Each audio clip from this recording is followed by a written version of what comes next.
get set up, will you? Honestly. Sent Mrs. Mechanic out for a pie. Hopefully she'll come back successful. I don't know. Boom, boom, boom, boom, boom. YouTube, let's have some of that. See what's going on YouTube this morning. Oh, the internet's a bit slow. Shania Twain, very nice. She has a place in Queenstown, you know, in the South Island. I should pop in one day and say hello. Say hello. There we go, Mr. Ratty. Oh, hang on, hang on. What's going on here? Bear with me, I'm not ready. Stop. There we go.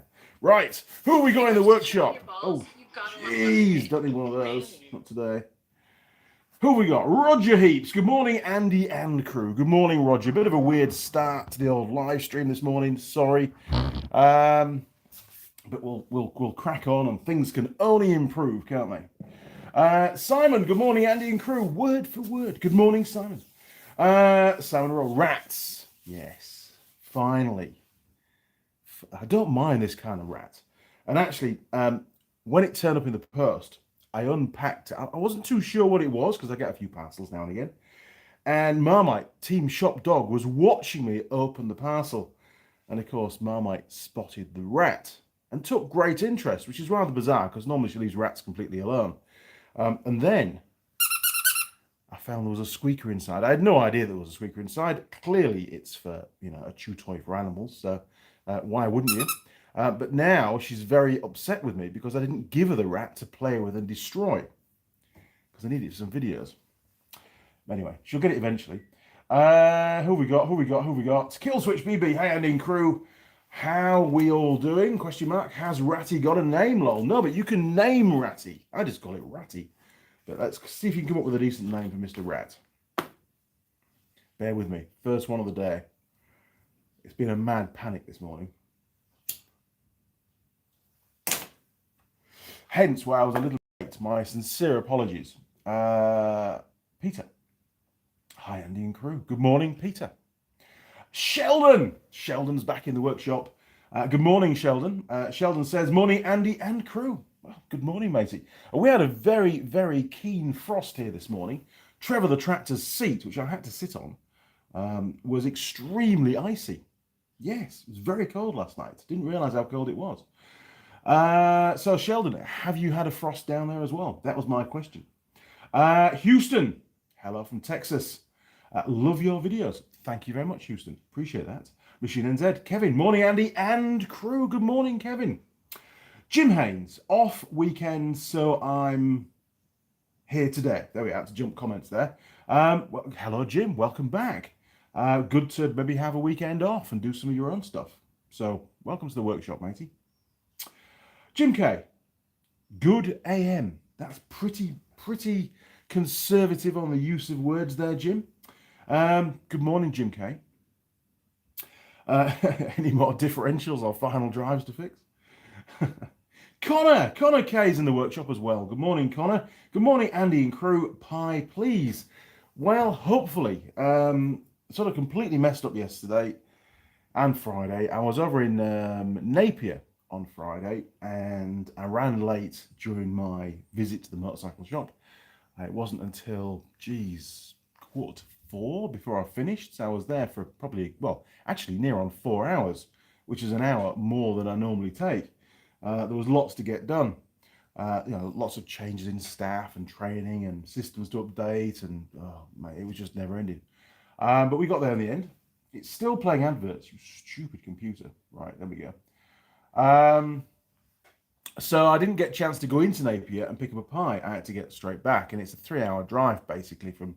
Now they've made the speed limit 80 k's an hour for nearly all of it. It's quite a long haul to get home from there. So I didn't get home till, well, I called in at Tarpaulins to get tea. Didn't get home till, I don't know, 7:30. I went to Mitre 10 as well. Got some stuff. We can have a wander around the workshop and I can show you what I got. Let's catch up with the comments first though.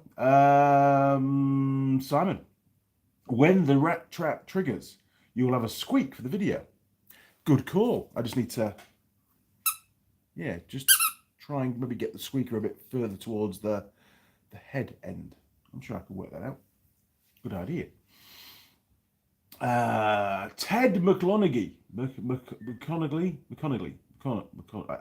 Morning, Ted. Good morning, all from New Mexico. Good morning, Ted. Welcome to the workshop, sir. Peter Swatman. Name the rat Basil. Faulty Towers. Very good. Basil.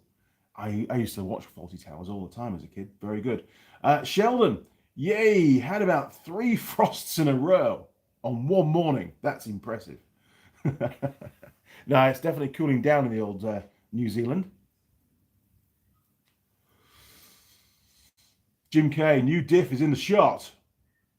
Smiley face. That's what P stands for, isn't it? Smiley face. Or tongue out face. Something like that. Oh man, what a busy week it's been.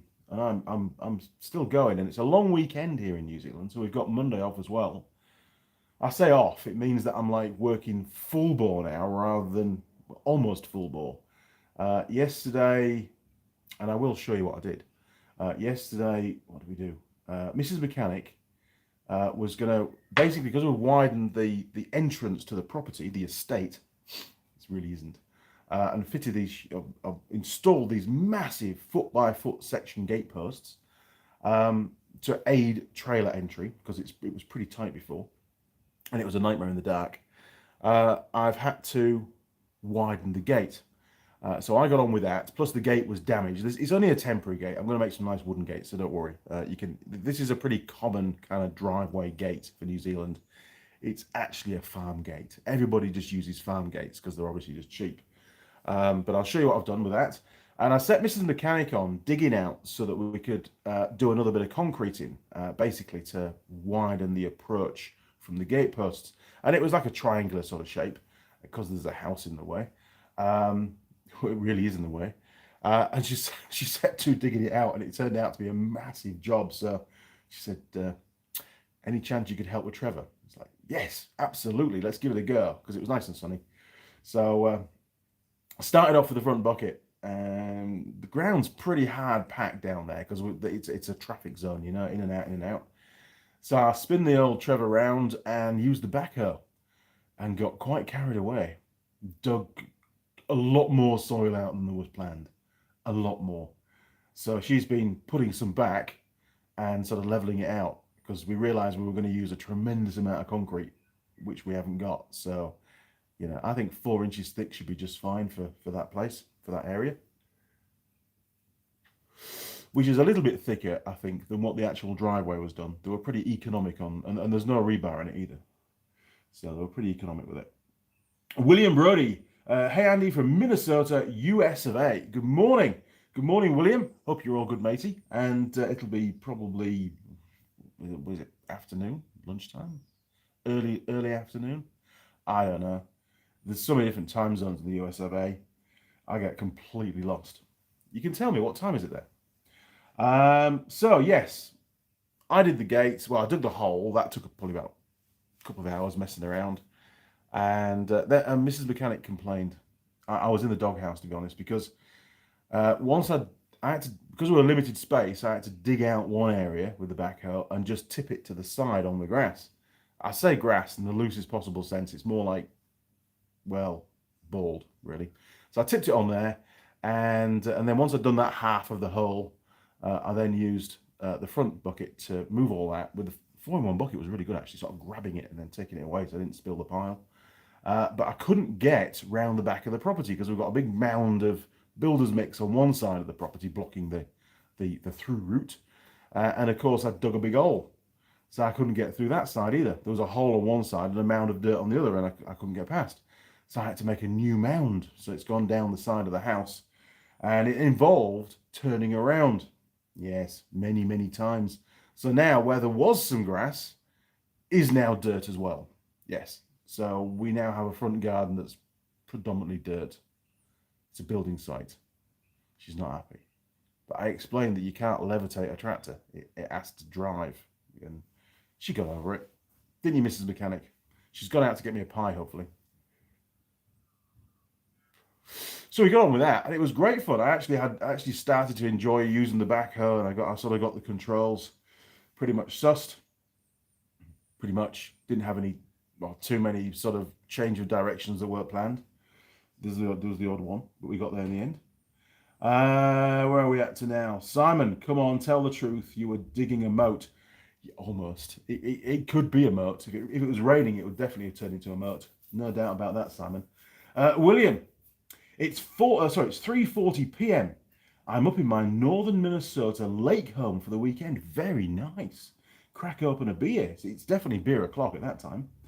Roger Heaps, driveway must be a fiber concrete to hold up without rebar. I haven't got any. It'll be all right. I know it should be, but you've told me it should be. Yes, I could have got some fibers, chucked them in the cement mix. Could have done that. Yeah. We might have a little bit of rebar down the garden. I'll go have a look. Maybe I can chuck some rebar in. Maybe.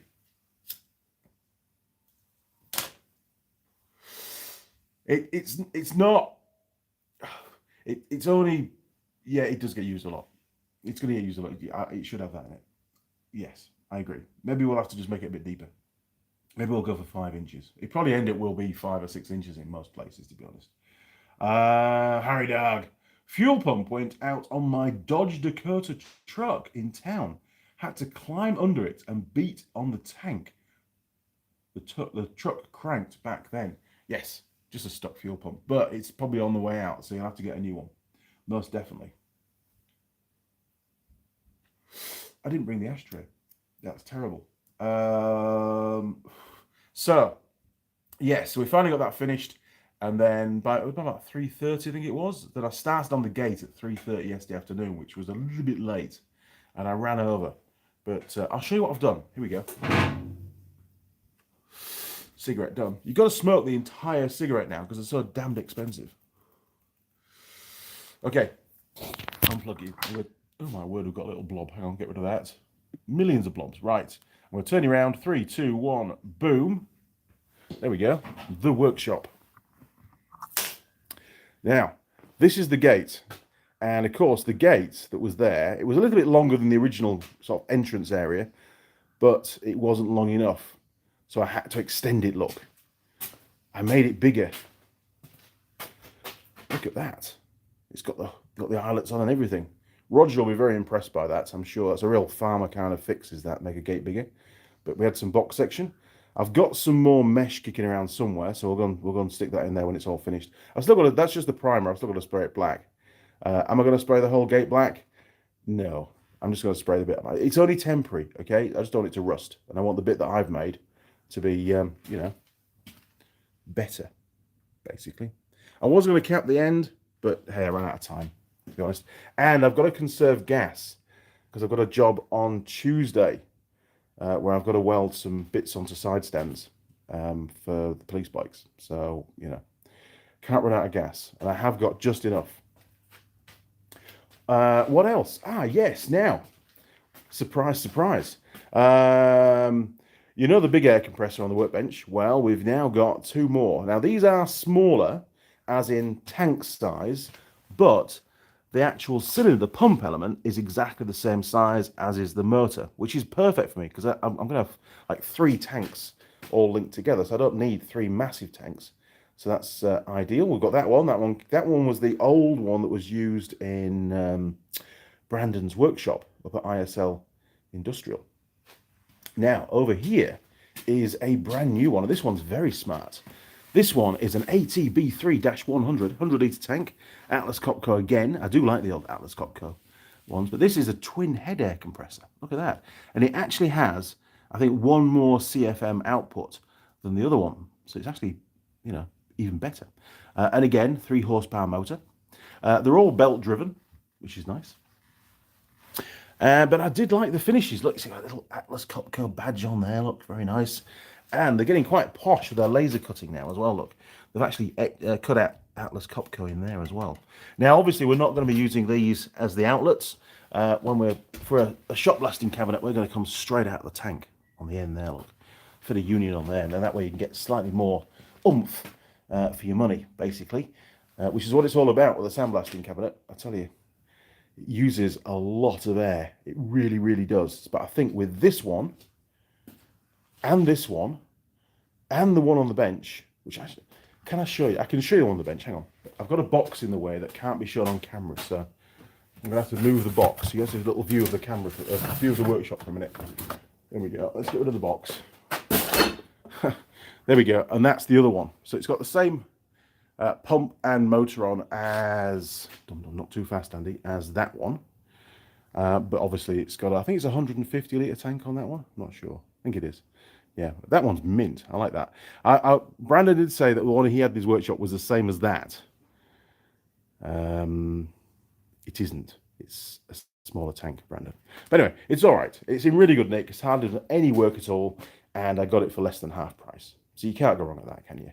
And that one, he gave me a $500 discount. What a bloke. Top man.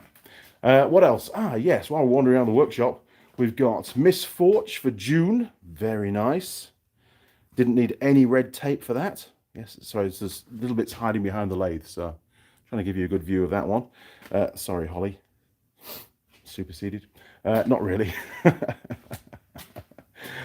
I wonder what pie we're going to get today. I wonder where it's going to end up. If we get a pie at all, and it might not be a pie. Hopefully it won't be a pie that we've already done. Don't know. I'm getting hungry. Right. What else? Yes, went to... Where did I go? Went to Mitre 10 and got a new hammer. Look at that. I call this a block hammer. Very, very cool. It's about... I suppose the handle is probably about, I don't know, 12, just maybe 14-inch handle on it, something like that. It's a £4 made by Fuller. It was only $43, which wasn't too bad. Some of them were really expensive, but that one wasn't too bad. And it's a nice sort of rubberized, sort of plasticky handle thing on it, so it should be pretty good. What else did we get? We got... yes. Got a very smart little Stanley bench vise, which has got a ball pivot on it. I think you can see the ball pivot or not, can you? No, the ball pivot's up the top. See if I can take it down. Hang on, bear with me, bear with me. I like to show you guys things, so hang on. Let's just, I'm going to be balancing at the moment, so just hang on there. Just hang on.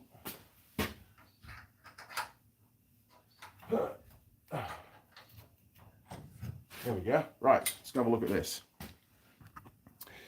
So, get rid of the phone.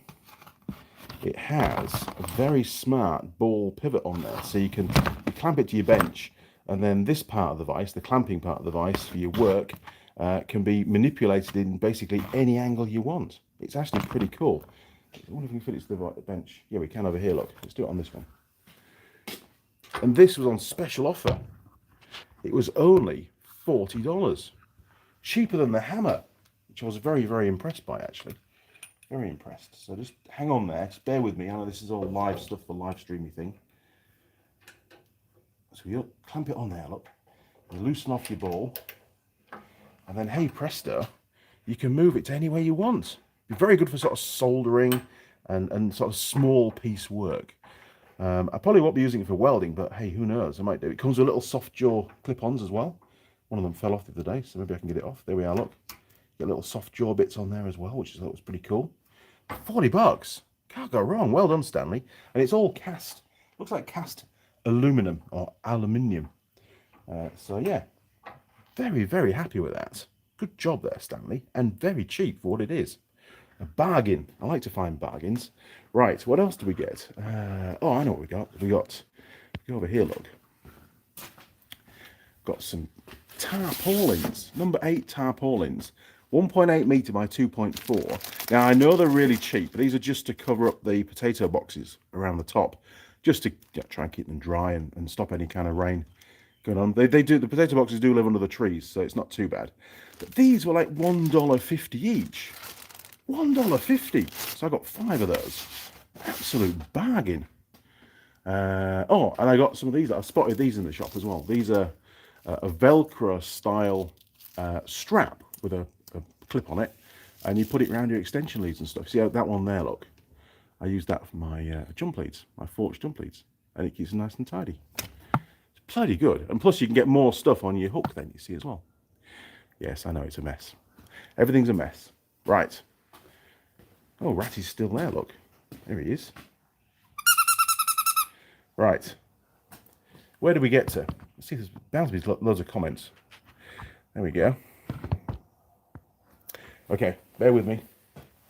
Bear with me. Oh, you're miles behind. There's a huge lag on this broadcast.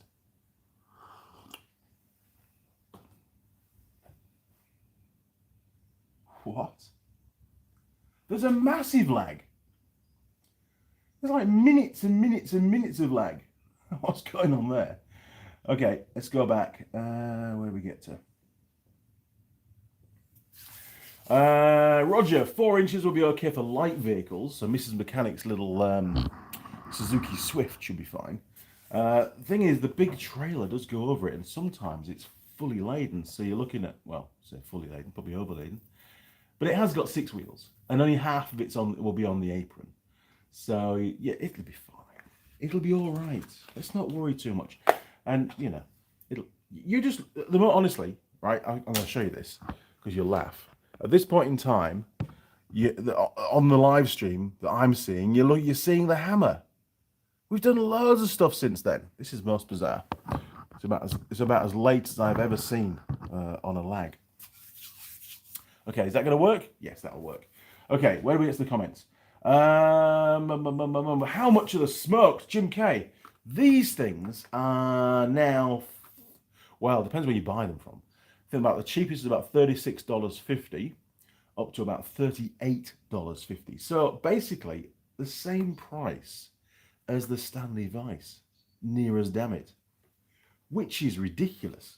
You think for every packet that I didn't smoke, I'd get a free Stanley Vice. It's just madness. It really is the price of cigarettes over here.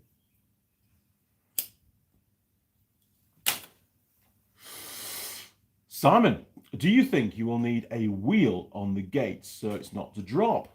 Oh, good one. Right, so I'm sure you've already seen it. Take you over here, look. Right, turn you around, 3, 2, 1, boom. There's the wheel.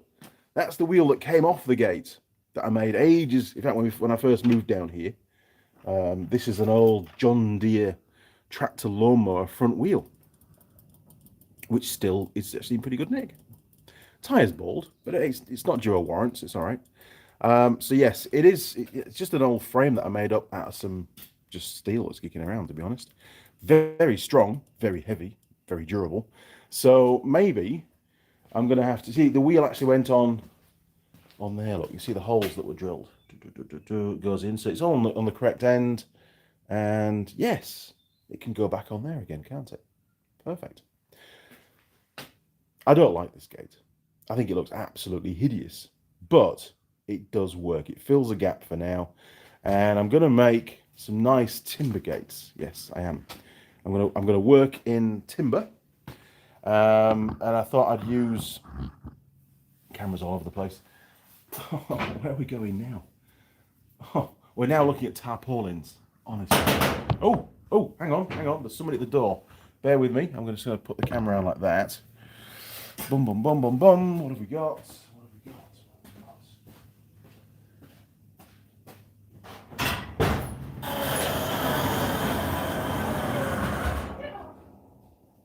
Oh my word. It's hot, so maybe not for each other. All right, thank you.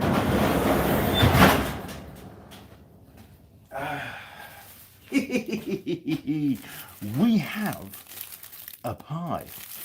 More on that very, very shortly. Let's just get you back where you should be because it's a weird camera angle. There we go. That's better. What have we got? We have got, Irving's The Beast. Bigger, better, bolder, it says. Beef, bacon and cheese. I don't think we've done a beef, bacon and cheese The Beast from Irving's. We have done a The Beast. Let's go and find out which one it was. But I don't think it was beef, bacon and cheese. Right, hang on. What did we do? I can't remember. Honestly, we had so many pies over the years. I didn't think it did too well. So it'd be down here somewhere. So it'd be an Irving's. Can you see it? Irving's. Or maybe I didn't do it to camera. I don't know. Can you spot it? Toad Hole steak. Irving's steak and cheese. I've definitely had a beast before. It's not up there, is it? Irving's. Maybe not. Maybe we haven't done a beast. Maybe it was an off-camera pie. I think it must have been. Oh well, there you go. We've got one. Very cool. So, nice packaging like this. The beast. It sets the bar very, very high, doesn't it? This is very... It's telling me this should be a fantastic pie. Big taste. We'll find out. Right, turning around. 3, 2, 1. Boom. There we go. Lots and lots of camera work today. Sorry, crew. Right, there we go. Right. I'm going to finish the cigarette, do some comments, and then we'll stick it in the pie warmer. Mrs. Mechanic says it is already out of their pie warmer. It's not particularly warm, but it is warmish. So we won't put it in for quite so long. Yes, so Simon, very good point, and it'll get the wheel for sure. The wheel makes it a lot easier for Mrs. Mechanic to open, and it takes a lot of stress off the hinges. I mean, the gate posts are massively over the top, so they're not going to stress under the weight, but I think it'd be prudent to put a wheel on it. I'm going to actually make 2 gates. When I replace this, it's going to be 2 separate wooden gates, 100 by 100 timber. Same stuff that we've used for bits and pieces on the carport, the uprights and stuff. But the joints, they're not going to be a woodwork style joint. I could do woodwork joints. I've done them before. And I am trained in woodworking, believe it or not. I got a B in my O-level woodwork, which I was quite proud of. Did it in 1 year. But I'm going to use steel plates either side and then bolt them through like an old sort of barn style for the rafters timber work, that sort of style. And we're just looking at a wheel now. And I'm going to use, I've got lots and lots of cylinder head bolts, which are a certain length, which work really well with 100 by 100 timber. So that's why I'm doing it 100 by 100 and not a little bit thinner on one section. I could probably get away with, 4x2s, but I want it to be nice and chunky to match the gate posts. So that'll work out really well.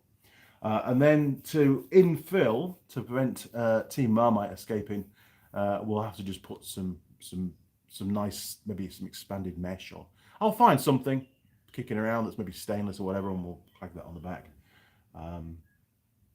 Or I might get really carried away and then fill it with timber. I don't know yet. I've not come up with the final plan. I've got a fag packet design which will no doubt evolve.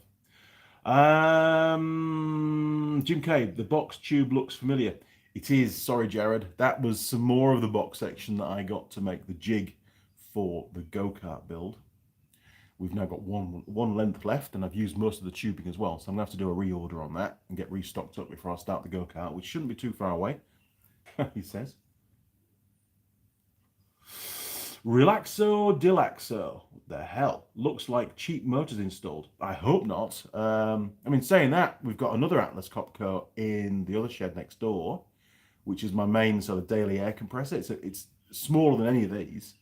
And it's been faultless. Absolutely no problems at all. And Atlas Copco, they're not a bad brand. I mean, I'm quite positive that some of the components will come out of China, if not all of them now. But, China can build to quality as long as you pay them enough. And the motor's been fine. Never missed a beat. And it's probably, what will it be now? 3 years old? Maybe a little bit older than that. So it's done a bit of work. It's on every day that I'm in the workshop. You don't have 400 volt. I don't have 3-phase. I don't have that here, and it's not an option. So it's the way it is. If I had 3-phase, it'd be one big air compressor would do the trick.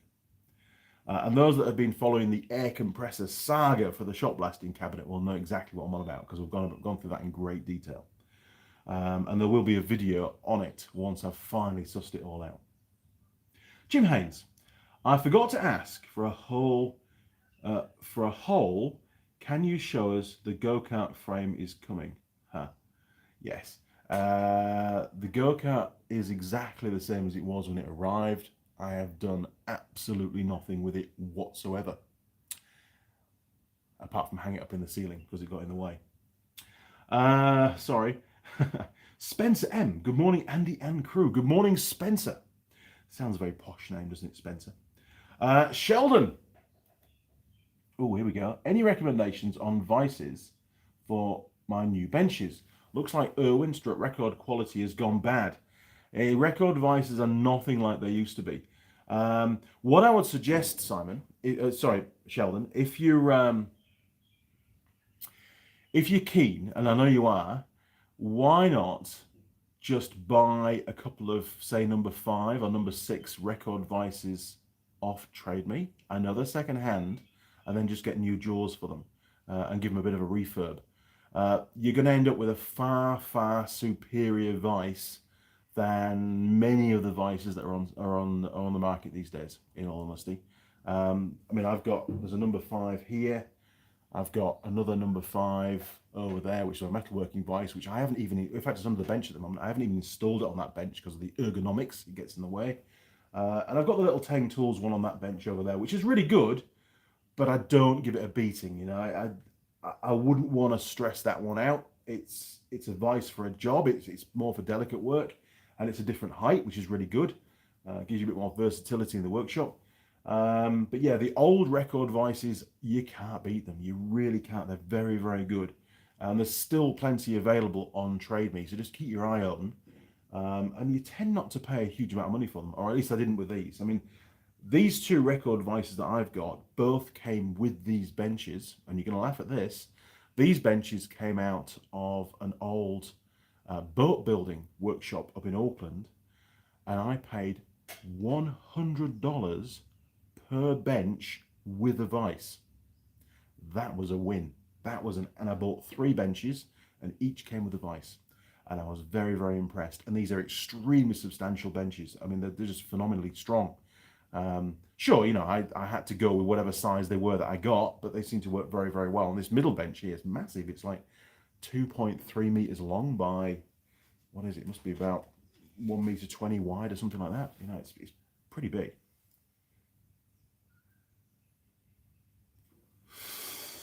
So yeah, stick with us, Sheldon. Let me know how you get on. If you're looking at the Gros heavy duty vices, ISL Industrial are the wholesalers for those, the importers.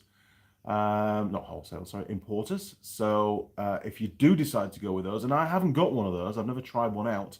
I've come across plenty. We had some at Unitech, actually, the Gros vices. They weren't, sorry to say this, but they weren't particularly smooth to use, and there was quite a lot of play on them. A lot of movement, you know, so I don't think you'd be happy with them, in all honesty. Being an engineer, you want a decent vise, because you're going to use it a lot, and, you know, you respect quality and tolerance and things like that, you know, you appreciate that kind of thing. I still think you'd be better off buying a couple of good second-hand record ones, in all honesty. Connor K, hit the like. Thank you, Connor. Appreciate that. I'm going to quickly catch up with the comments, then we're going to put a pie in the pie warmer.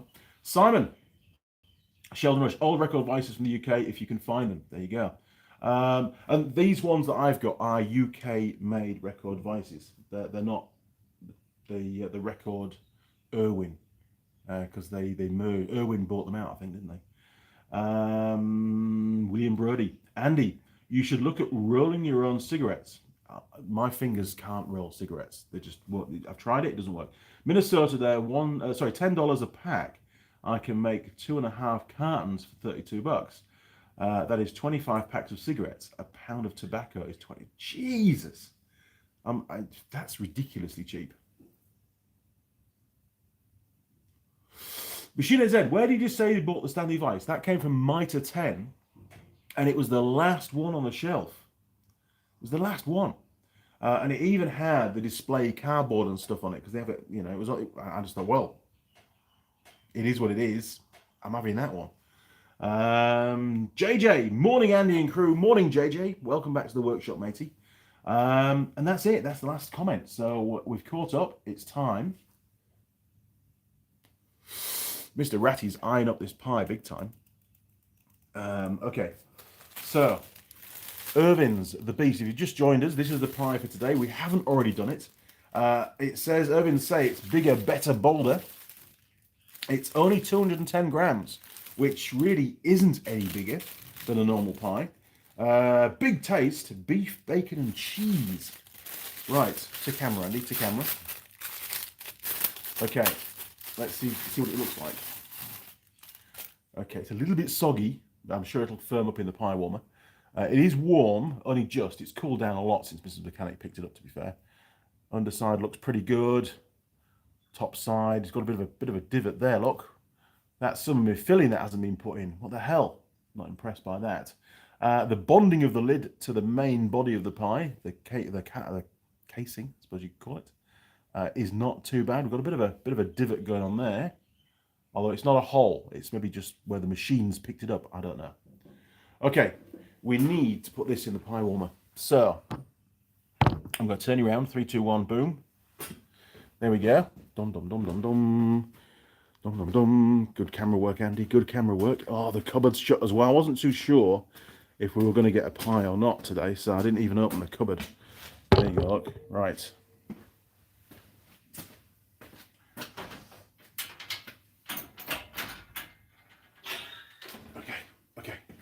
Okay. We're on. Terrible camera work there. Right. Pie going in pie warmer. Very nice. Centrally mounted for good thermal flow. Right, we'll just put it on that one. Just under 20 minutes. We'll have to maybe check on it. Give me a shout in about 15 minutes. I just don't want to make sure it burns. I don't want a burnt pie for breakfast. Okay, turn you around. 3, 2, 1. Boom. There we go.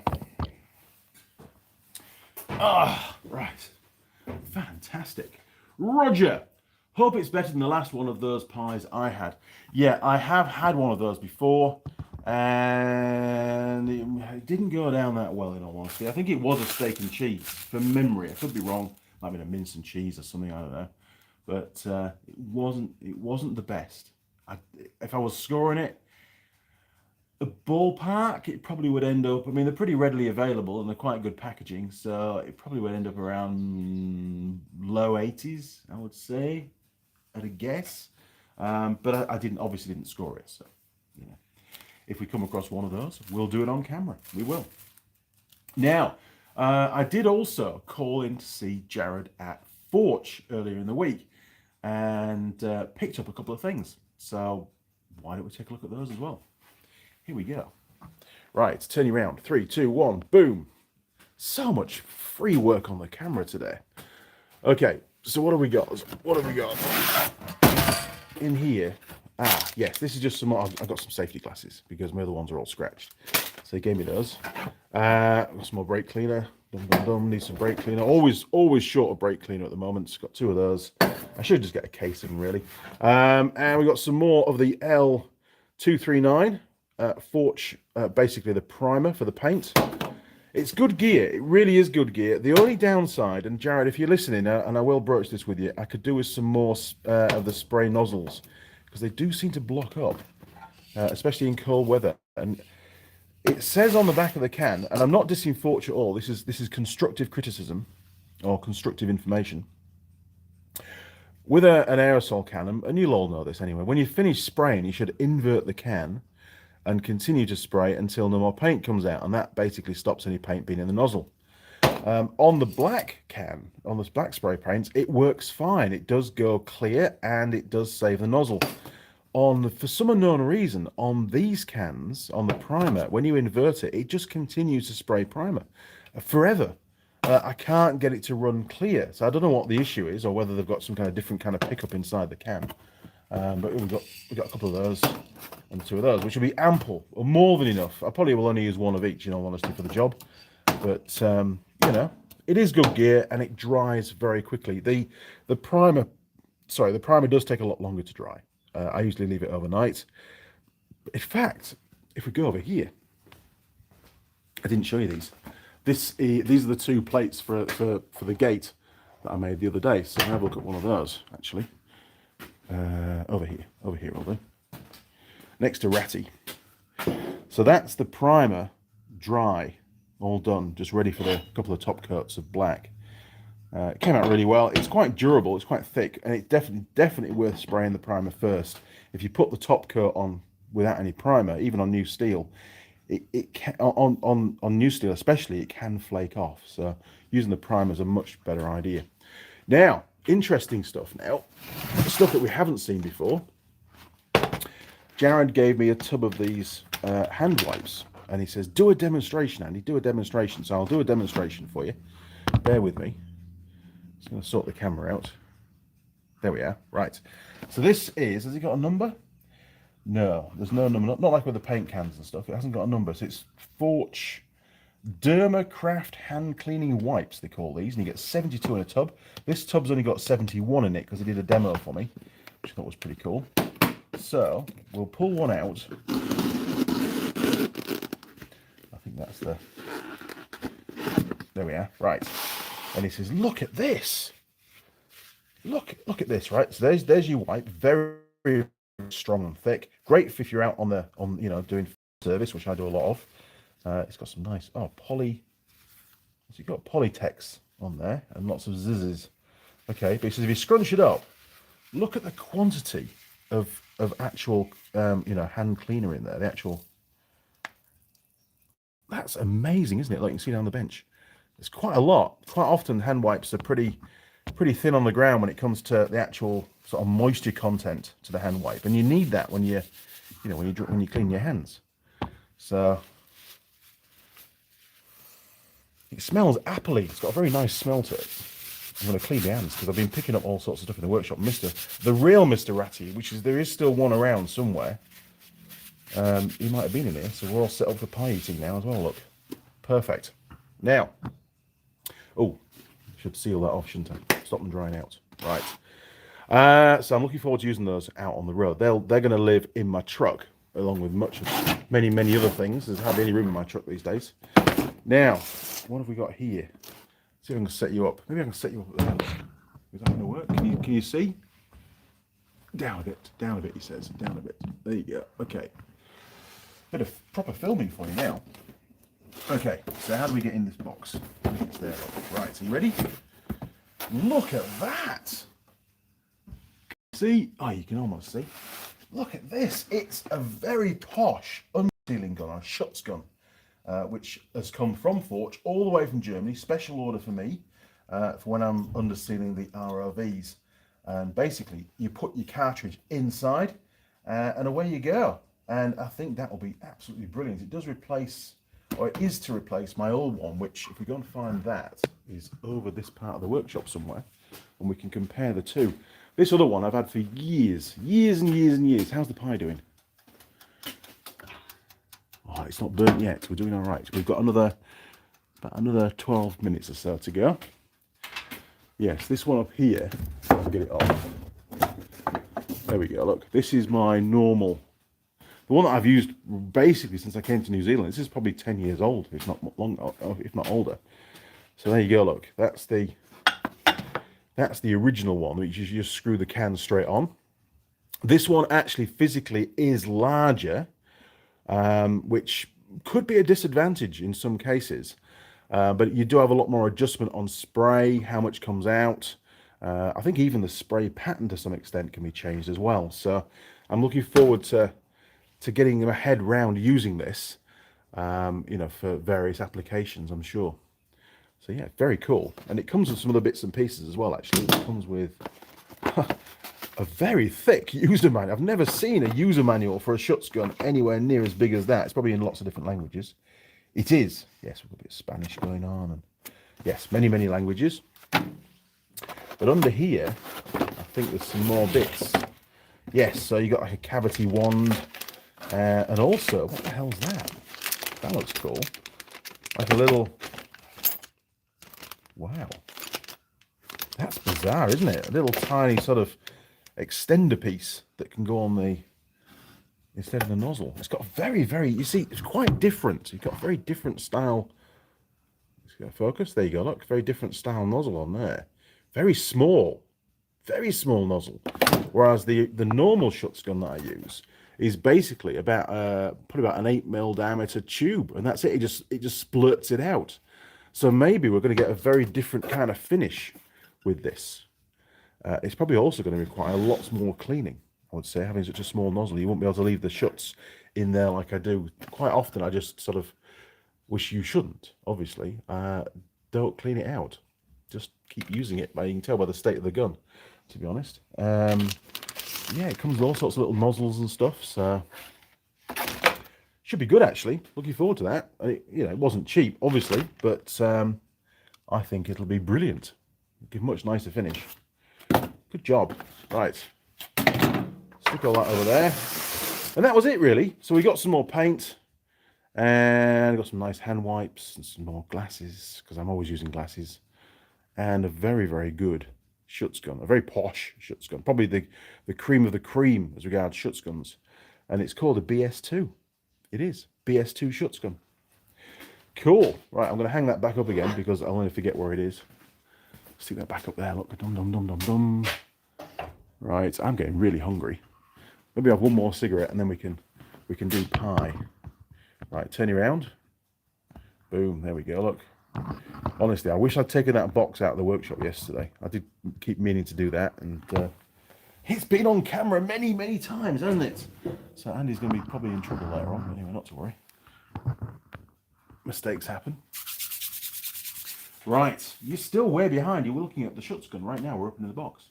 Most bizarre. Oh, it's a very cold coffee. Where do we get to? William Brody, but the tobacco in the machine. And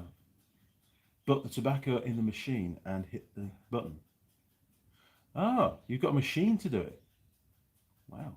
We did smoke the rollies for a while. Mrs. Mechanic used to do them. But yeah, it's an expensive hobby. Call it a hobby. Roger, will top fit brake clean can? Will the top fit the brake clean can? Oh, the nozzle off the brake cleaners, because I have lots of those. No, I don't think so. No, it's the brake cleaner nozzle is very, very different. It's just a jet. It's not a spray paint nozzle, so that definitely wouldn't work, unfortunately. Bit of a shame. Good idea, though, because I have lots of spare ones of those. Simon, it's cold this morning, look. That's how cold it is in the workshop. It's chilly this morning. Maybe that's why I'm running around all the time, doing stuff, trying to keep warm. Simon says, looking at the canister on the new Schutz gun, it would be nice if they made one that took 12 volts to keep the underseal warm, even warm the can for you. Yeah, I mean, most of the undersealing I do, well, nearly all of it I do is sort of November, December here in New Zealand, which is quite warm. If you were undersealing today, I would totally agree that you'd need to pre-warm the cans. Absolutely, because it's too cold to underseal at the moment. It really is. Honestly, what a week. So yes, I was up in Auckland and doing police bikes.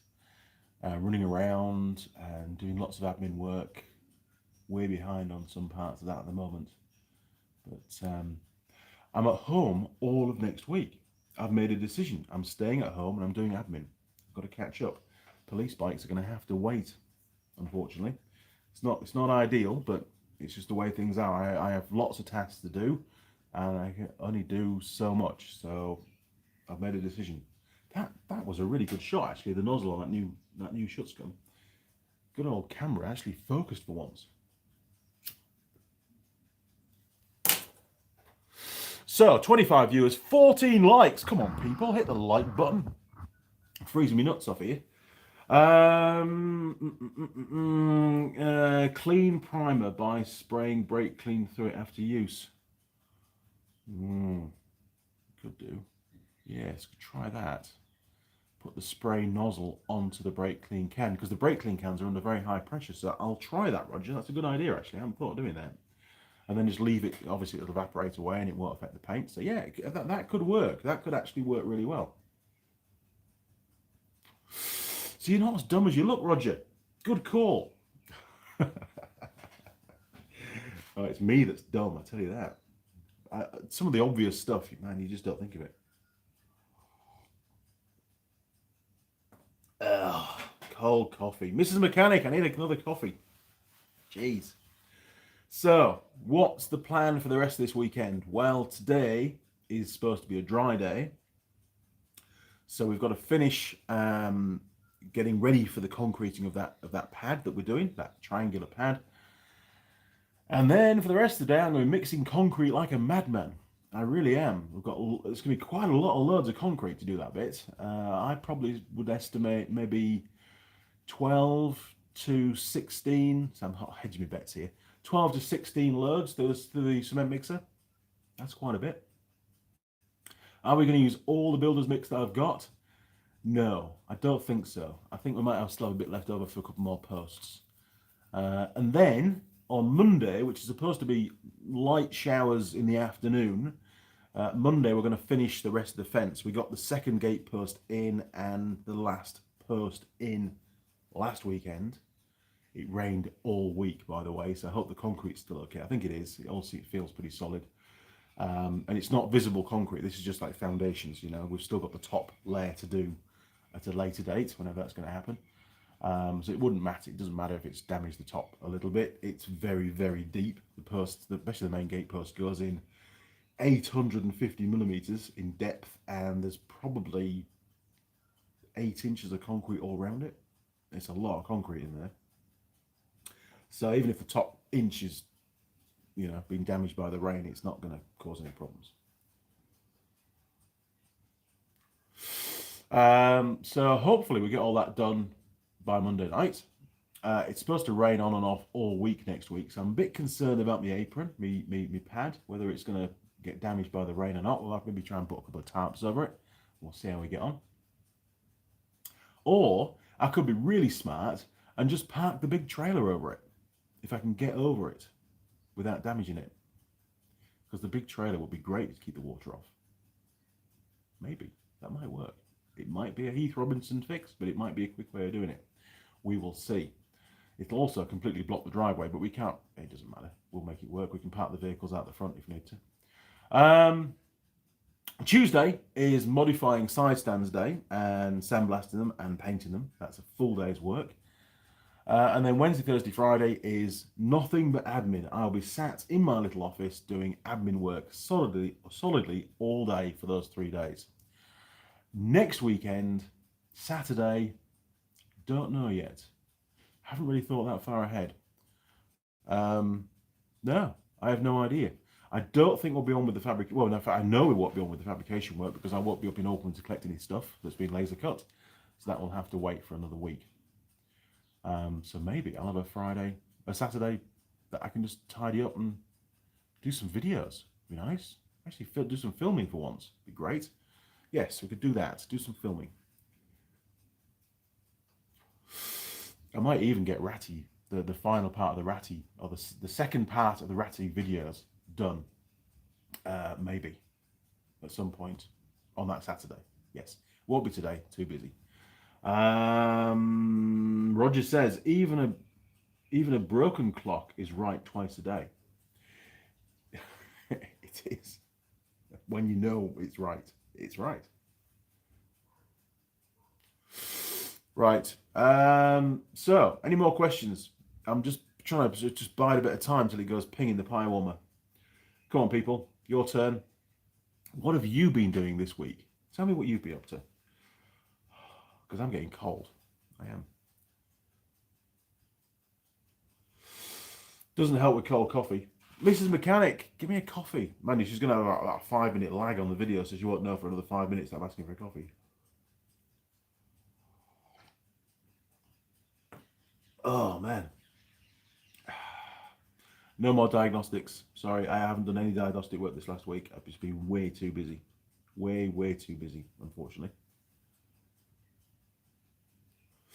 I did stay, actually, I stayed talking to hotels. As you well know, I stay in a lot of hotels and motels and stuff around New Zealand. And I was thinking, although it's completely off subject for the channel, and that's a bad thing for the channel, I know. I was thinking that maybe I could do hotel reviews. I could maybe start a second channel and do hotel reviews of New Zealand. But in all honesty, I don't have time to edit them up, so it's probably not going to happen. But it would be a great idea because I'm always there. But I stayed in this Ridges Formosa Golf Resort, it's called. First time ever stayed there.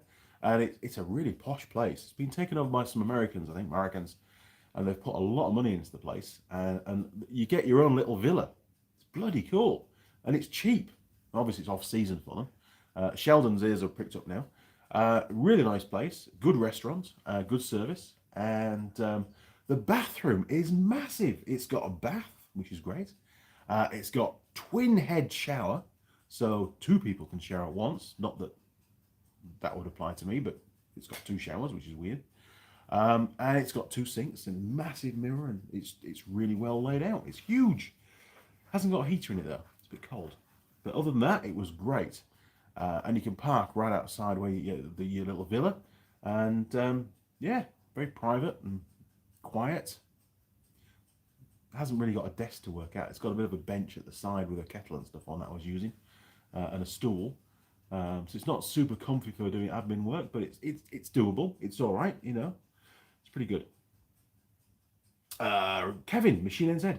I've been moving stuff in the shed to create more room. That's always a difficulty, isn't it? It's always an issue. It's not working. Just need a bigger shed. Yes.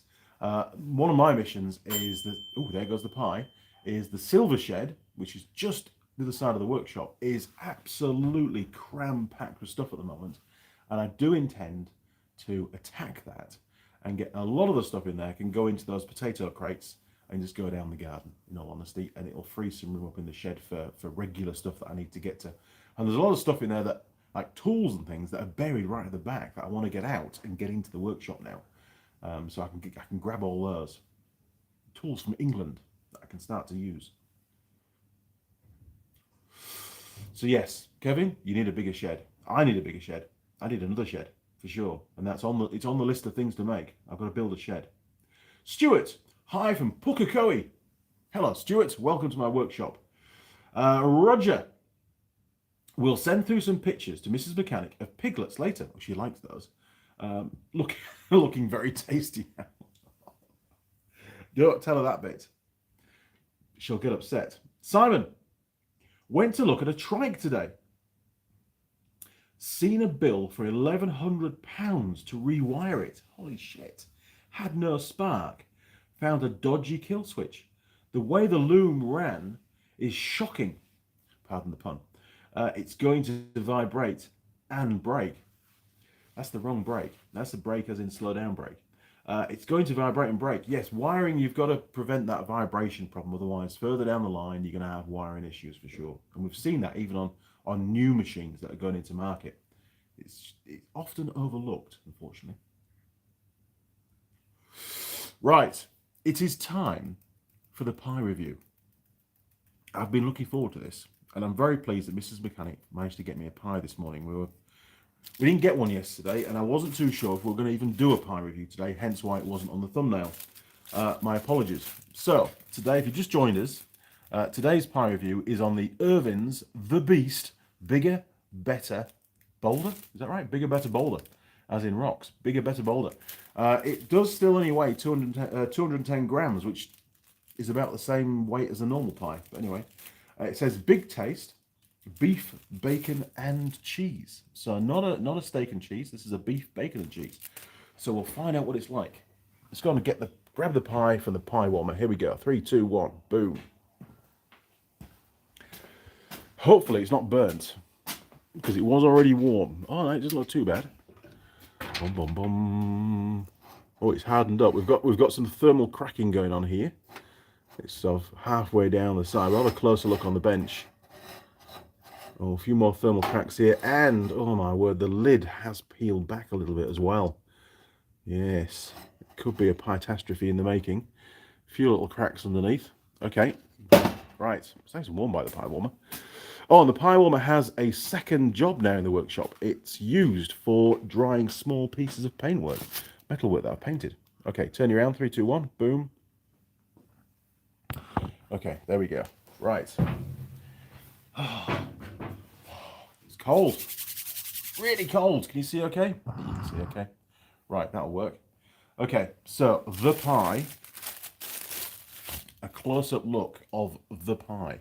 Here you go. I know we've just seen it in the pie one, but you need to see it. So we've got thermal cracking down here. Look. Dum, dum, dum, dum, dum, dum, dum.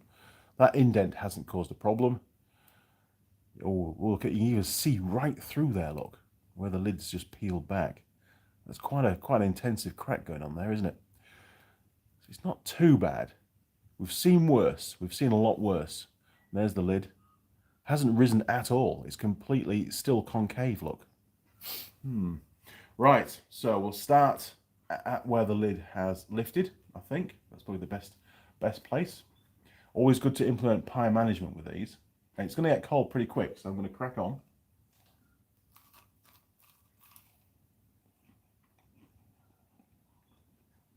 Not bad. We've got some movement already. It's that was near enough all pastry, and it's pretty dry, in all honesty. Let's just get set up properly. Right. So lid is off the pen. We're good to go. Holy shit, that was hot. That was a bit of molten cheese. Oh.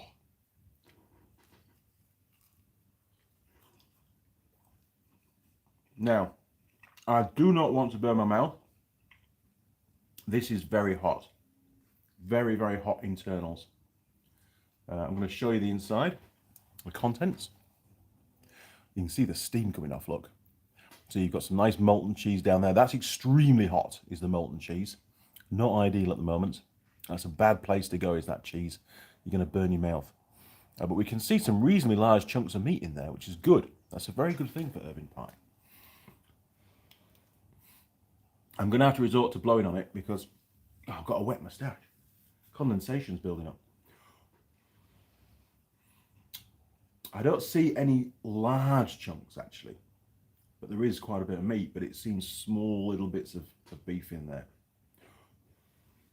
Almost like a mince pie, in all honesty. Now don't forget, they also mention there's bacon in here. I'll let you know when I come across a piece of bacon.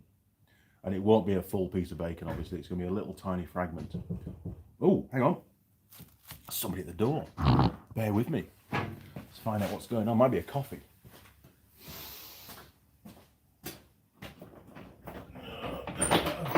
What have we got? Oh, coffee. Thank you, darling. Cheers.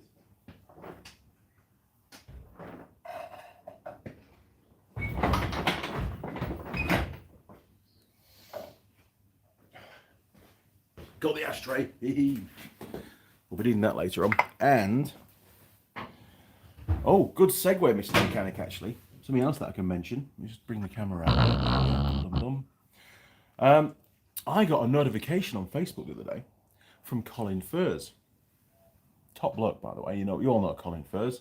Has his own YouTube channel. He's an inventor. Makes stuff. He's busy building a huge tunnel network at the moment. And I'm now a top fan of Colin Furs' Facebook. I feel privileged. I really do. Oh, that's good. That's really good. I'm going to balance it on top of my cigarette packet so it stays warmer. Okay, back to the pie. Okay, still pretty hot. You can still see the steam coming off it, look. You see the steam? That's the coffee steam down there. Yeah, look, that's pie steam. Right. Oh my word. On the live stream, I am just bringing the pie to the bench. Incredible. Oh, that was a nice bit of cheese. That bit of cheese wasn't too hot. It was good. It's quite tasty. It's all right, actually. It's all right. Oh. Wow. That was a bit of molten red hot cheese, so apologies for the weird facial expressions, but it was extremely hot. It's not looking bad. It looks quite appetizing, but the pastry itself is quite dry, especially the bits around the sides and the base tastes quite dry. Anyway, so taste. At this point in time, the initial taste of the pie is pretty good. It's quite appetizing. I'm going to go for an 8 on that. Good job, Irving. Now, structure fully partners. It's a bit early in the day to be scoring for that. We can do the runability test. Perfect time for the runability test, given the fact the cheese is so hot. If it's going to fail at any time, it's going to fail now. So 30 seconds, 45 degrees. There's your 45 degrees, approximately. And can we see any kind of movement?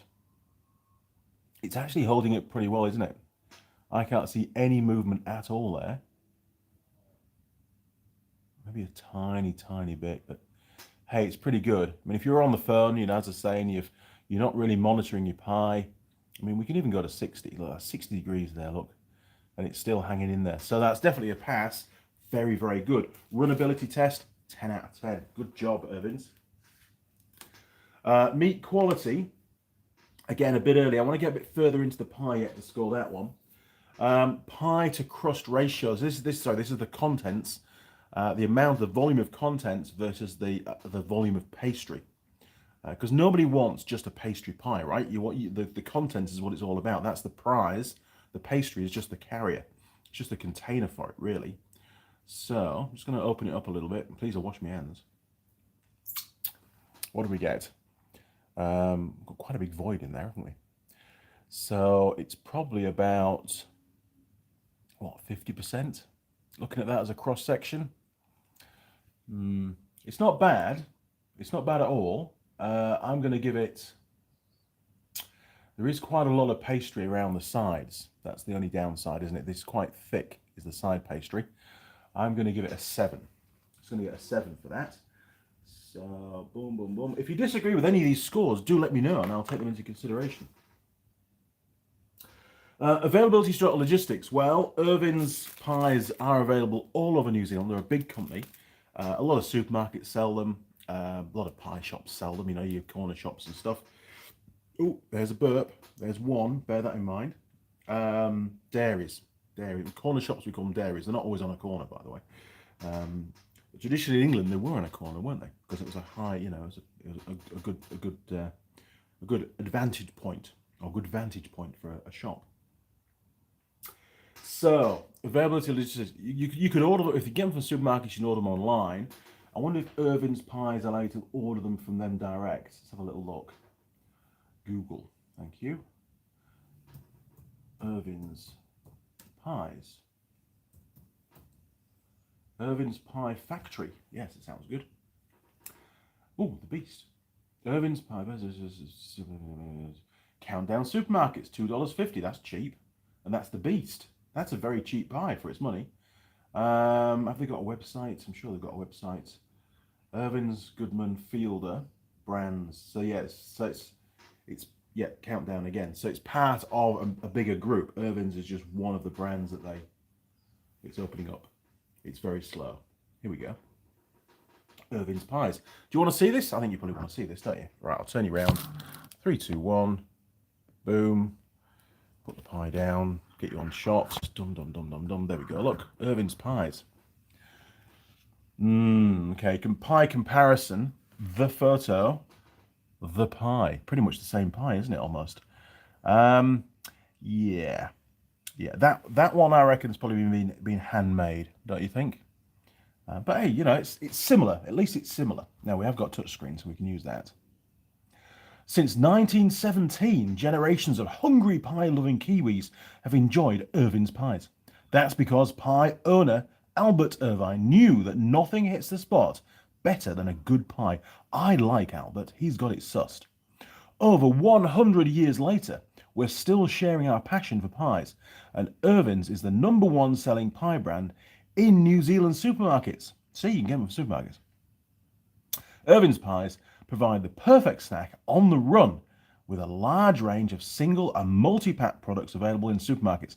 Yes, you can buy the Irving's pies in a 6-pack. I know that. I remember Ben used to buy them. And route outlets nationwide, so it's very readily available. Irving's also produces party pies, and sausage rolls in chilled and frozen formats. And this gives you some idea of the Irving's Beast Pie, which is exactly what we've got here, Beast Pie. This one is the beef, bacon and cheese. Irving's Snack Pie, which supposedly is smaller, yes, 170 grams, and of course the multi-packs and the sausage rolls. Just for reference, the sausage rolls taste nothing like English sausage rolls. Thomas the Baker's massively are better than those, believe me. Oh, okay, so they're all... Oh, what did I do there? I pressed the button. Let's go back. Hang on, I didn't want to go there. Let's go back. Right. Let's see what the en route range is like. Here we go. En route range. Exactly the same. There's no change. Why have a different button that gives you the same result? Bizarre. Anyway, back to the live stream. Boom. Okay. Turn you round. 3, 2, 1. I got pie on my camera. God damn it. Okay, so you've got a bit of history on Irving's. But top bloke makes pies. I like that. Pie maker. It has cooled down a bit now.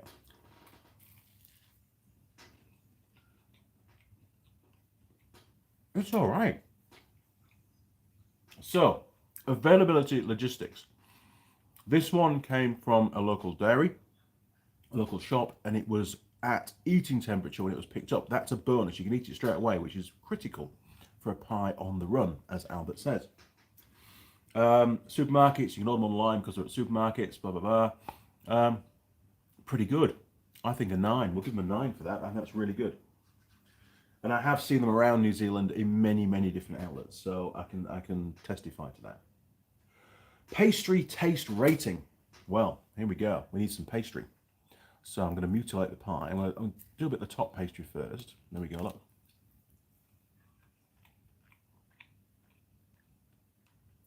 That one did come off with a bit of cheese in it, to be fair. Let me just try and get a bit of side pastry.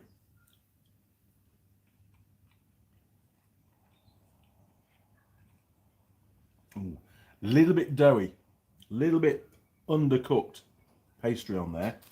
And there's no reason why it should be undercooked. It's been in the pie warmer at the shop and in our pie warmer. It's had plenty of time to cook. So, obviously not quite cooked at the factory is all I can say there. I'm going to give them, still not bad, I'm going to give them a 7 for that. Pie taste for the pastry, 7. Packaging design. Bear with me, I need another bite.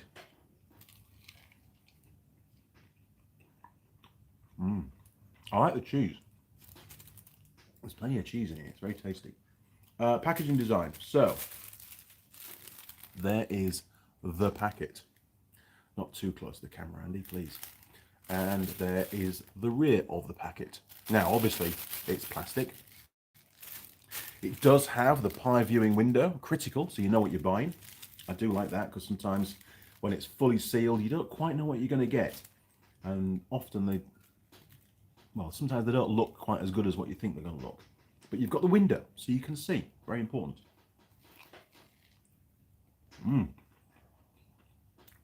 Notice single-handed pie, this one, so far. So I like the pie design.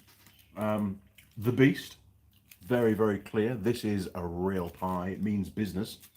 Beware. They've spent a bit of time putting it together. There's a lot of stuff going on there. A lot of information, contents, calories, that kind of thing. And I like the graphics. I think it's quite unique. It's pretty obvious it's an Irving's pie. I think they've done a pretty good job there. I really do. So, packaging design. What are we going to give them? 8? Maybe a 9? What do you think? Should we give them a 9? I think we should give them a 9. I think they've done pretty well. They've even put like little speckledy bits down the side there. Look, little blue and orange. So we'll give them a 9 for that. Well done, Irving's. They're not a sponsor, by the way. They can be if they want to be. Now, recyclable score. It's plastic. Is it recyclable? No. It says here on the back, if you can see it, little man with the dustbin, dispose of thoughtfully. So it has to go in the bin, which means it's not recyclable. Unfortunately, they only get a 1 for that because they tell us it's not recyclable. That's the reason why, I suppose. Yes, we'll give them a 1 for that. Pretty poor. Pie server attractiveness. Well, if it's the young lady that normally serves these, Mr. Mechanic didn't tell me the pie server attractiveness score. I think she gets a 6 from memory from the local store, so she gets a 6. She may have made herself up this morning. I don't know, but we'll give her the default score of 6 on that. Now, meat quality. Well, we've got some meat oozing out of the pie right now, so let's find out.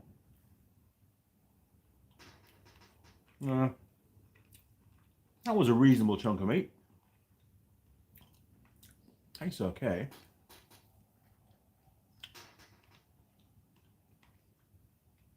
It's not steak, but it doesn't say it's steak. It says it's beef, so we can't compare it to steak. What's the difference, you say? It's all to do with the cut, isn't it, I think? Okay. So, meat quality, I'm going to give them a 7. I think a 7's fair. We've had better. We've actually had a lot better than this. A lot better. Maybe it should be a 6. We've had a lot worse as well. So I'm going to stick with the 7 there. Structure Foley Partners. Right, one more bite, and I reckon we can do that. It's actually behaved itself extremely well so far. So we're well over halfway on the pie. Still hot, look. So thermal retention's good. There's no big cracks, nothing's falling apart. I feel very confident in eating this pie single-handedly. And that's always a good sign that the pie is structurally sound. Very important factor if you decide to drive whilst pie eating. That's your choice, not a recommendation from me, but many Kiwis do.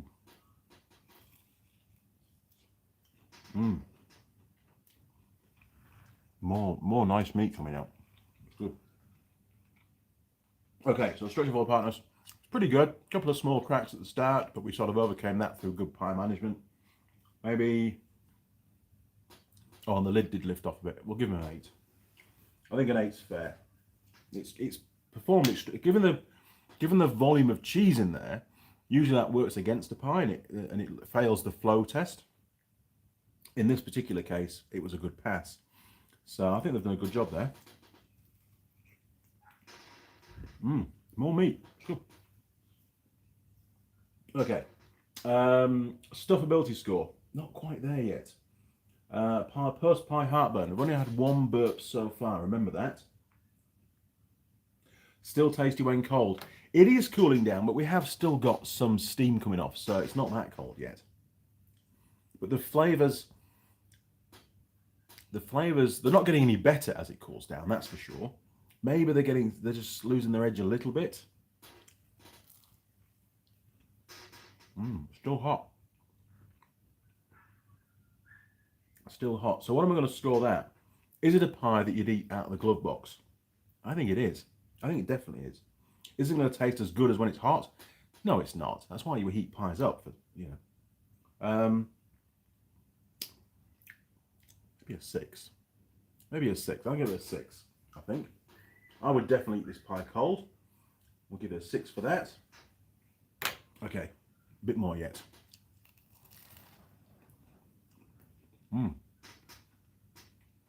The thermal retention of this pie is phenomenal. I actually just burnt my lip on that last bite. Again, it was the cheese that did that. Cheese seems to stay hot forever, doesn't it? Now, I did mention to you about bacon, and it says on the front cover here on the packaging that there's bacon in this pie. In all honesty, I haven't really tasted any bacon yet.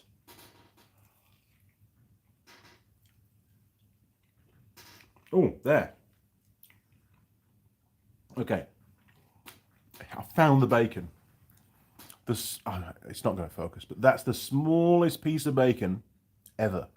So bacon is very much a token gesture on this pie. Sure, they put it on the front cover saying, hey, there's bacon in these pies. Everybody likes bacon, buy this pie. But in reality, really, when you get a piece of bacon that size, a bit feeble in it really, to be fair.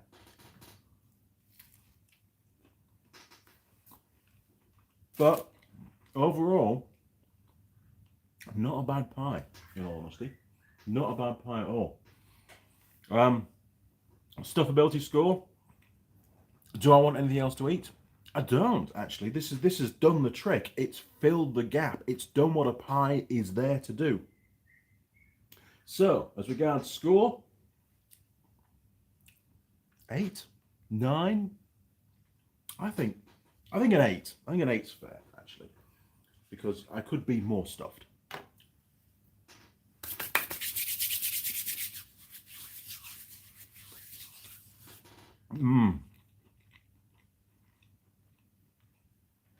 Still a strong taste of cheese, even on the last bite. And it's nice cheese. It's not, I mean, it's probably processed cheese, but it's the better of the processed cheeses out there. It's not bad at all. Post-pie heartburn factor. We've only had 1 burp so far. Hasn't really repeated with me again. And obviously this particular score, I do reserve the right to change later on in the morning, should it start to, you know, so I've got to go grab the Gaviscon or whatever it is. But at the moment, I'm absolutely fine. So, what are we going to give it? Man, that coffee's soon going cold. It's that cold in here today.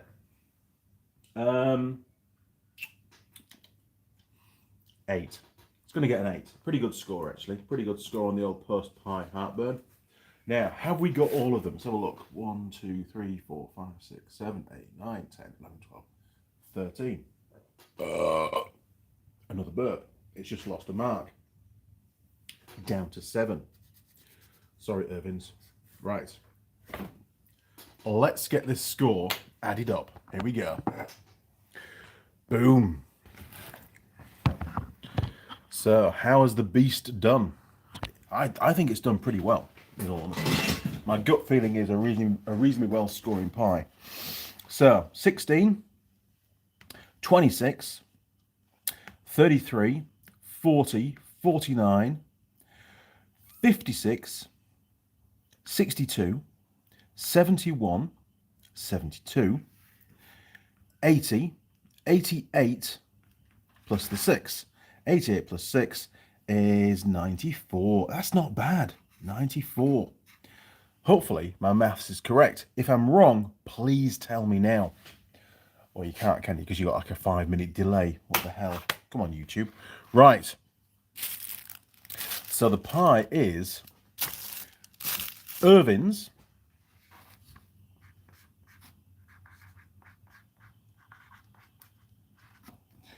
the Beast,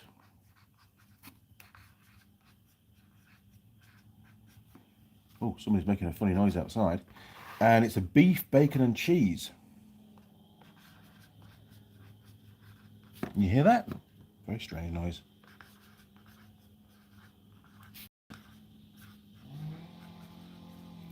Oh, it's the leaf blower. The leaf blower guy's back. He couldn't resist. Right, 94. Pretty reasonable score in all honesty. That's not bad at all. Right, let's go and see where that ends up on the leaderboard. Here we go. 94. Go for it. You get those leaves. What the hell? Right, we'll stick that on there for now. Now, 94. Oh, okay, so it's got a... Oh, it's just one mark more than the standard steak and cheese. Okay, we're going to have to shuffle all these down because we've got no room. We've eaten far too many pies by the looks of it. God, he really is on a mission, isn't he? Is that... I think that could be a chainsaw, actually. I think it is. Hopefully nobody's chopping my gatepost down. That's a chainsaw, that's not a leaf blower. Right. 94. Irving's the Beast. Beef, bacon and cheese. So not too bad. So 1, 2, 3, 4, 5, 6, 7, 8, 9, 10, 11, 12. 13th best pie, basically, that we've reviewed. 94. Still a long way off.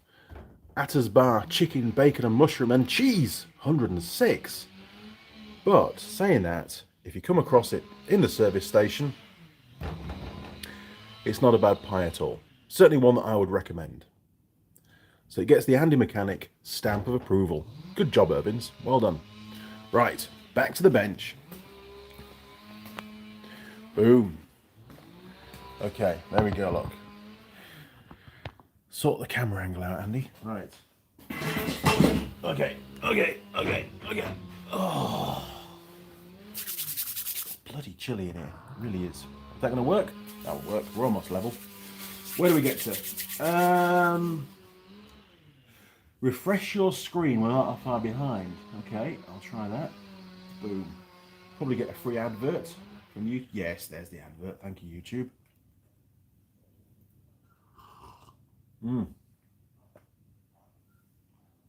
Skip the ads. Skip the ads. Nobody likes ads.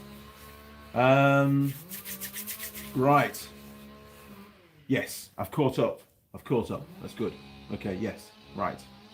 Thank you, Simon. I don't know what was going on there. Very strange.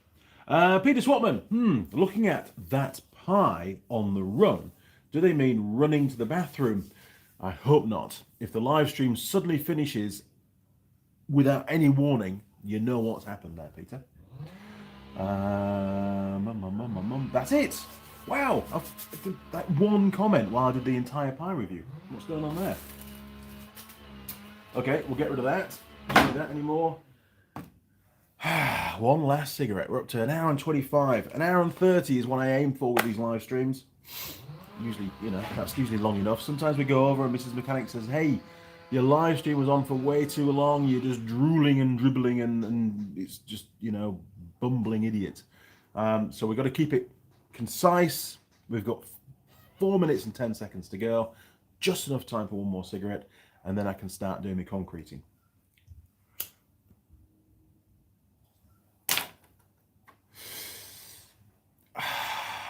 That pie wasn't bad at all, actually. It wasn't bad. It didn't really have any bad scores at all, other than the packaging wasn't recyclable. So, Irvings, if you're watching, if you can make your packaging recyclable, and there's no reason why you can't nowadays, there's plenty of materials out there that can be used for, you know, wrapping pies that can be recycled, you would get an extra 9 points. And that would make a big difference and put you way further up the leaderboard. Probably in the top 5, I would say, from memory. You would do pretty well. JJ, is the leaf blower guy getting his own back for your compressor noise? Maybe he is. Definitely the guy over the road as opposed to a next door neighbour.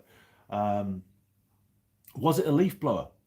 It sounded more like a chainsaw, actually. His leaf blower isn't quite as aggressive as that.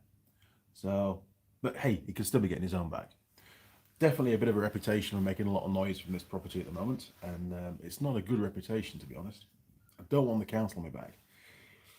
I really don't. Simon, possibly a subcategory. The best all over score. That's a good one. That's a good one. It wasn't bad at all, actually. Would I have that in instead of having one of the Wild Bean Cafe steak and cheeses? Yes, I would actually. It you know, it's certainly for me as a consumer on a par. You know, if you take away all the availability stuff and even the packaging and just look at the bare pie itself, yeah, absolutely. It was just as good. I think maybe it's not quite as big a chunks of meat that you often get in the Wild Bean Cafe pies. But it was tasty. There was plenty of cheese in there. I mean, I do like cheese. I was never really a fan of cheese in pies, but I think it's grown on me. And that was tasty cheese. Sometimes you get that really nasty, really cheap processed stuff that actually just spoils the pie. That was actually quite tasty cheese. It's gone out. Sorry, it's gone out. It's that cold. Not even fire can keep going in this workshop. It's that bloody cold. So good point, Simon. Maybe one day we'll actually revamp the whole pie thing, but then it's going to change. Things won't be comparable. So now we've gone down this rabbit hole. We're sort of committed to those categories. Can't really change them. But no, it's a very good point there. Subcategory. Scott. Hey, I made it for a live stream. You did. It's not. I mean, we do live streams every Sunday. Although Mrs. Mechanic has told me again that you need to cut them down to every other week and not do them every single Sunday morning because it's affecting your productivity, Mr. Young. And it does. It does. I definitely wouldn't come outside anywhere near as early as I do. I've got to be outside really for about comfortably 7:30. Give me an hour to clear the workshop out and get set up before the live stream. That works really well. This morning it was 7:45, so I only had 45 minutes. I had to go and heat my coffee up again because it got cold. And I was 2 minutes late. And my sincere apologies. It's not a good look for a YouTube channel to turn up late to his own live stream. Yeah, honestly, terrible.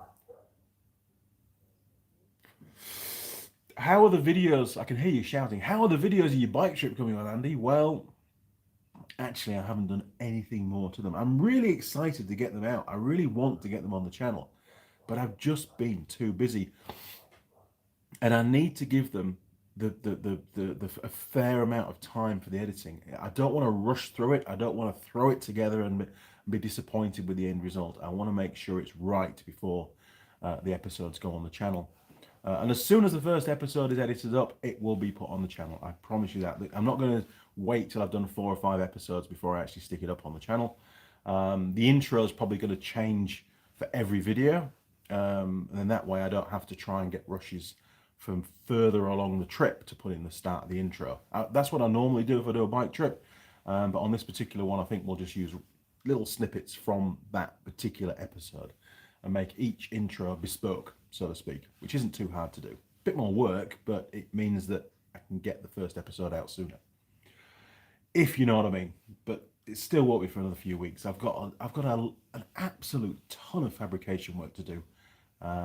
900 plates to do work with, and to sandblast and to paint, and all that hasn't even started yet. So that's going to probably kick off in a couple of weeks' time. Oh my word, we've got loads now. Simon, Big Clive is always late. Is he really? JJ, maybe review a pie tasted a while ago and see if the quality is being upheld. That's a very good call, actually. At the moment, we're still able to sort of find new pies, and I'm sure there's a lot more around New Zealand that we haven't tasted yet, especially the sort of the corner bakeries and stuff. There's going to be hundreds of those. But I mean, all I can do is review the ones that we come across, to be honest. I'm not going to just specifically go out and drive hundreds of kilometers to go and get a single pie. That just isn't viable. I just don't have the time for it. So all the pies that we reviewed, and some have been reviewed on the road. They're not particularly popular videos. It seems to be better to do it in the live stream wherever possible. But hey, I'll still keep doing those. And there are some pie reviews embedded into the bike trip on the episodes that we did, or the series that we did when it goes out. So watch out for those as well.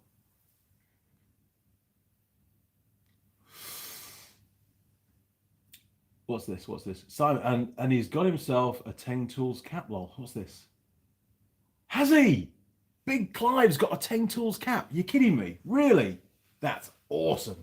Good job, Clive. Very impressed. And Clive did do a pie review. He did, was it the Aunt Betty's pies, the ones that come in the tin? He did a pie review of that, and he was highly disappointed. It was nothing like the pie that he'd experienced as a young child. First of all, it seemed a lot smaller. That's probably because Clive's grown up now. But the contents, the amount of meat in there was pitiful. It was just a bit of gravy and mainly just mushy pastry. Which is my exact opinion of those pies. They just don't do it for me at all. They really don't. I mean, it's such a saga getting them out of the tin to start off with. Even opening the tin, you need a decent tin opener to do it. And I always get worried about the risk of a metal shard. When I was a kid, and I was only quite young, probably 6 or 7 years old, and it wasn't a pie, it was a Coke can, and it was the old ring pull. And if those of you that remember the old style ring pulls, I mean, obviously they littered the countryside because they didn't stay with the can. So the new ones are a far better design. But there was a little square that the rivet went onto that sometimes would snap off. And obviously in this particular case, it had snapped off and it had fallen inside the can. And I remember drinking out of the can and this sudden pain at the back of my throat. And it was that little tiny square piece of aluminium that had got stuck. Luckily, it actually dug into the back of my throat and I hadn't swallowed it. I mean, it was pure luck. And anyway, Mum, fortunately, and Mum, if you're watching this, you'll laugh at this because I remember it vividly as a memory from my childhood, being pinned down, laid flat in the back of the car. This is my memory. It could be a little bit wrong. And Mum, she had long nails back then. She had her fingers down my throat. She could see it stuck in the back of my throat and the blood pouring out. And she managed to pinch it with her 2 nails and actually get it out of my throat and extract it, you know. And I remember being shouted at, keep still, keep still, keep still. We've almost got it. We've got it. Okay. And she managed to get it out. I mean, quite a traumatizing experience for me. And I had no idea what it was until she got it out. But yeah, the old ring pulls, dangerous, really dangerous. Didn't like that experience at all. Pete, hi Andy, I'm back on vacation. Bloody hell, what's that? Holiday? Who gets those? Roman B. May I ask you a question? A friend of mine owns a 1996 Yamaha TTR 250. Phenomenal bike. We have two of them here. Open enduro. And I have a difficult time finding a service manual for it. Can you point me where I can find it? Yes, send me an email. I'm sure I've got a copy of that somewhere on my hard drive and I can email it to you. How's that, Roman? Good service or better service? I think it's phenomenal service. I may not get it straight back to you today, but in the next few days, I'll be able to email a link. I think that given the size of it, it'll have to go into my Google Drive and I'll send you a link so you can download it. And they are really, really good bikes. You're never allowed to sell it. It's a good bike, and I'm sure it'll do you very, very well. Ben has two of them, and one of them he's ridden over 100,000 kilometers on it. The gearbox did get a little bit worn. There was a lot of backlash through the gearbox, so we did do an engine swap, which is now in his main bike, but it needs a cam chain and stuff, and I haven't got around to doing that yet. It's only been here 2 years. Give me time, I'll get around to it. But yes, phenomenal bikes, built really, really well, really well. Very impressed with it. And we did quite a few bike trips and loaded them up with loads of gear and tools and stuff, and it performed faultlessly, absolutely faultlessly. And I do somewhere have, I won't be able to find it for you because I think I gave it to Ben actually. I actually have a technical bulletin on how to tune them as well, get more performance. Somewhere, I'm sure Ben's got it. I'm sure I gave it to Ben. He'll have it somewhere. We are 1 hour and 37 minutes in. 7 minutes over my ideal time. So if you've got any more questions, now's the time to ask it because I'm going to sign off in about a minute's time.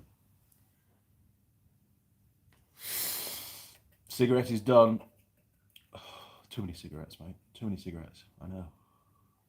Oh, Mr. Ratty, just so you know where it came from. It took me a while to find Mr. Ratty. And it turned out, I thought, oh, I wonder if they do a rat chew toy for dogs and stuff. And sure enough, they did.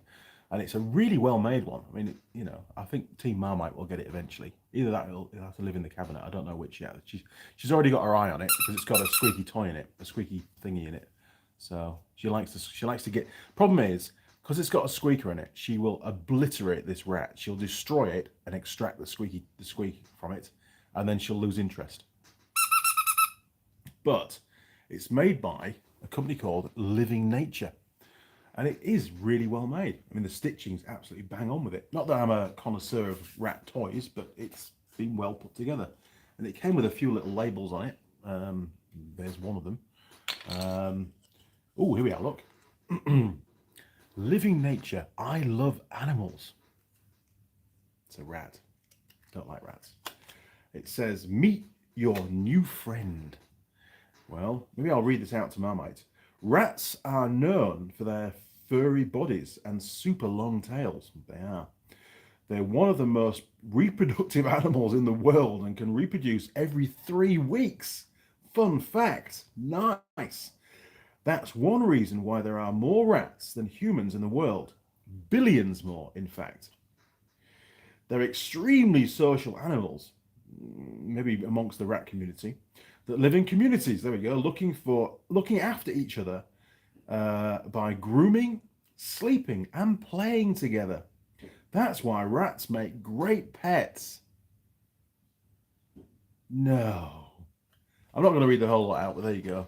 If you can read that, you're a better man than I am. Yes.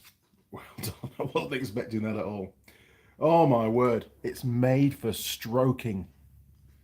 A stroking rat. There, look. Give him a stroke. Mr. Ratty. Yes. Nice. Good job. Oh, and it came with one more label. What's this one say?